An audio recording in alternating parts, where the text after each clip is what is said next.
Hello दोस्तों, कैसे हैं आप सब। आज की हमारी कहानी है छलावा। अगर अच्छी लगे तो चैनल को लाइक शेयर और सब्सक्राइब करना ना भूलें। नवविवाहिता पलक अपने पति चेतन के साथ ससुराल की देहरी पर गृह प्रवेश के लिए खड़ी थी। चावल से भरे हुए कलश को पांव से गिरा उसने अंदर प्रवेश किया। उसकी सास माँ मंजू देवी पूरे विधान के साथ उसे अंदर ले गई। विधि विधानों के दौरान उनके द्वारा दिए जा रहे निर्देशों के ढंग से ही पलक समझ गई थी कि उसकी सासू माँ काफी दबंग किस्म की महिला है। वह एक ममतामयी माँ कम और शासन को हाथ में रखने वाली सासू माँ अधिक नजर आ रही थी। रात को चेतन ने भी उसे यही समझाया कि वह माँ के कहे पर चले और माँ को नाराज ना करे। माँ हमेशा से अपने मन का करती आई हैं और आगे भी यही होगा। पलक को थोड़ा अजीब तो लगा, परंतु उसने कुछ नहीं कहा, सिर्फ हाँ में सिर हिलाकर रह गई। धीरे धीरे सारे रीति रिवाजों में से एक हफ्ता बीत गया, मगर पलक पिछले कई दिनों से देख रही थी कि आंगन के उस तरफ एक और कमरा है जिसमें सिर्फ कामवाली शांताबाई जाती थी और थाल में खाना भी ले जाती थी और कोई भी उस कमरे की तरफ नहीं जाता था। उसने एक बार ननद मंजू से पूछने की कोशिश की, तभी सास का कड़कता हुआ स्वर सुनाई दिया, कोई जरूरत नहीं है ज्यादा छानबीन करने की, अपना काम करो। सहम कर चुप हो गई पलक। अब धीरे धीरे सारे मेहमान भी जा चुके थे। अब घर में सिर्फ उसके सास ससुर, ननद मंजू, पति चेतन और वह रह गई थी।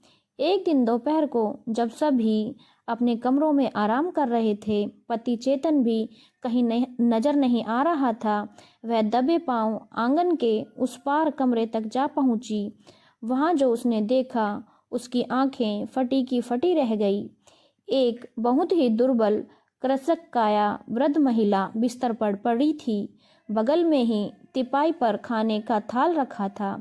खाना क्या था, पतला सा चावल का पानी था। उस महिला के पूरे शरीर पर बिस्तर पर पड़े रहने के कारण छाले पड़ गए थे। चेतन सावधानी पूर्वक उनके छालों पर मरहम लगाने का प्रयास कर रहा था। व्यथित स्वर में पलक ने पूछा, चेतन कौन है यह और इस हालत में क्यों है। चेतन कुछ क्षण मौन रहा, फिर दबे स्वर में कहा, ये दादी है मेरी। पलक स्तंभित रह गई।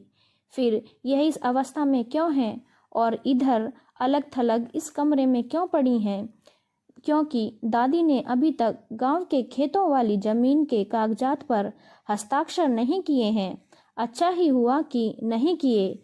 अगर उन्होंने कर दिए होते तो माँ इन्हें घर से बाहर निकाल देती। चेतन ने झिझकते हुए कहा, तो तुम यह सब देखकर सुनकर भी चुप क्यों रहे? क्यों कुछ करते नहीं? क्या तुम्हें अच्छा लगता है दादी को इस हालत में होना? पलक का मन द्रवित हो गया। पिताजी ने उन्हें एक बार समझाने का प्रयास किया था, पर माँ ने आग बबूला होते हुए अपनी नाड़ी तक काट लेने की धमकी दे डाली। विवश हो गए हम सब। बहुत बुरा लगता है दादी को इस हालत में देखकर। चेतन का गला रुंध गया। एक बार प्रयास तो करके देखो सब कुछ बदलने का। माँ कुछ नहीं करेंगी। ऐसे लोग अंदर से डरपोक होते हैं। वह सिर्फ भय दिखा रही हैं ताकि सब उनकी बात मान जाएं। अन्याय का विरोध करना सीखो चेतन। मैं दादी को अभी और इसी वक्त कमरे से बाहर ले जाऊंगी।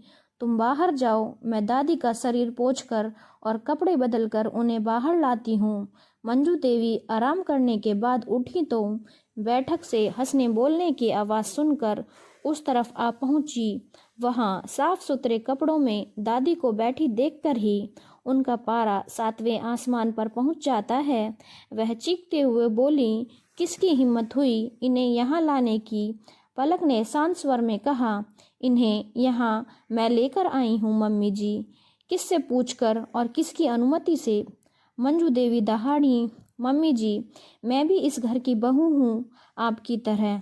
इस घर पर जितना अधिकार आपका है उतना ही मेरा भी है। मैं यह सब बातें आपसे नहीं कहना चाहती थी, पर इस घर में जो कुछ भी अन्याय हो रहा था दादी के साथ, वह देखकर मुझसे रहा नहीं गया। अब दादी मेरे कमरे के बगल वाले कमरे में ही रहेंगी और पूरे अधिकार और सम्मान के साथ रहेंगी। इनका तिरस्कार अब और मैं सहन नहीं करूंगी। वह इस घर की असली मालकिन है और वही रहेंगी। अब आप मुझे इतना विवश ना करें कि मुझे कानून का सहारा लेना पड़े। शायद बात अब आपकी समझ में आ चुकी हो। मम्मी जी, मैं आपका बहुत सम्मान करती हूँ और जीवन पर्यंत करती रहूँगी और आपके प्रति अपने सारे कर्तव्यों का पालन करूँगी और आपसे भी यही अपेक्षा रखती हूँ कि आप भी अपने कर्तव्य दादी माँ के प्रति निभाएं।